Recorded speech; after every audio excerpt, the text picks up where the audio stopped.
देखिए, भारतीय जनता पार्टी उनका गठबंधन उनमें क्या होता है इस पे समाजवादी पार्टी को टिप्पणी नहीं करनी है, क्योंकि दिल्ली और लखनऊ का झगड़ा था, उस पर भी बड़ी चर्चाएं हुई। आज गठबंधन में झगड़ा है, तो भारतीय जनता पार्टी से तो लोग नाखुश हैं, वो चाहे जनता हो, चाहे नेता हो, चाहे उनके गठबंधन के सहयोगी हों।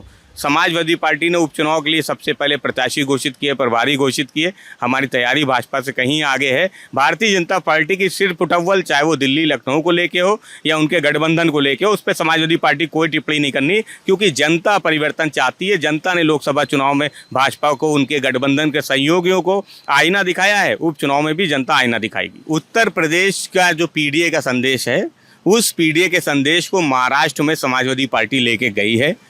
हम सबको साथ लेके चलने में भरोसा रखते हैं और उसी पीडीए के नारे को लेके, पिछड़ा, दलित, अल्पसंख्यक, किसान, मजदूर के नारे को लेके महाराष्ट्र में आदरणीय अखिलेश यादव जी के चेहरे पे समाजवादी पार्टी अपने प्रत्याशी भी घोषित करेगी, चुनाव भी लड़ेगी।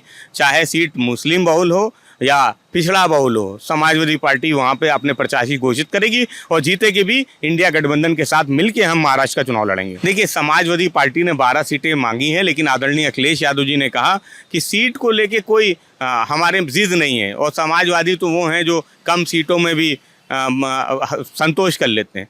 तो राष्ट्रीय नेतृत्व समाजवादी पार्टी का बातचीत कर रहा है और समाजवादी पार्टी को भरोसा है इंडिया गठबंधन पे कि हम सब मिल के भारतीय जनता पार्टी को हराने के लिए सीट बंटवारा भी करेंगे, भाजपा को महाराष्ट्र में हराएंगे भी। देखिए, ये केवल चर्चाएं हैं। समाजवादी पार्टी ने 2 सीटें कांग्रेस के लिए छोड़ी हैं और समाजवादी पार्टी को अपने सहयोगी दल कांग्रेस पे भरोसा है कि उनका और समाजवादी पार्टी का एकमात्र लक्ष्य है भारतीय जनता पार्टी की सरकार को हटाना और हराना।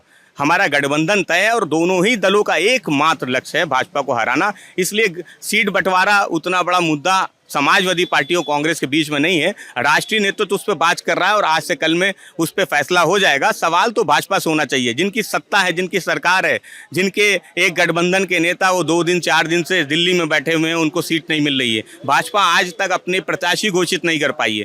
तो जो लोग सत्ता में हैं वो प्रत्याशी घोषित नहीं कर पा रहे हैं, वो 10 की जगह 9 पे सीटों पर चुनाव करा रहे हैं। तो समाजवादी पार्टी समझती कि भारतीय जनता पार्टी देश की जनता का, उत्तर प्रदेश की जनता का मूड समझ चुकी है। वो चुनाव में नहीं जाना चाहती थी।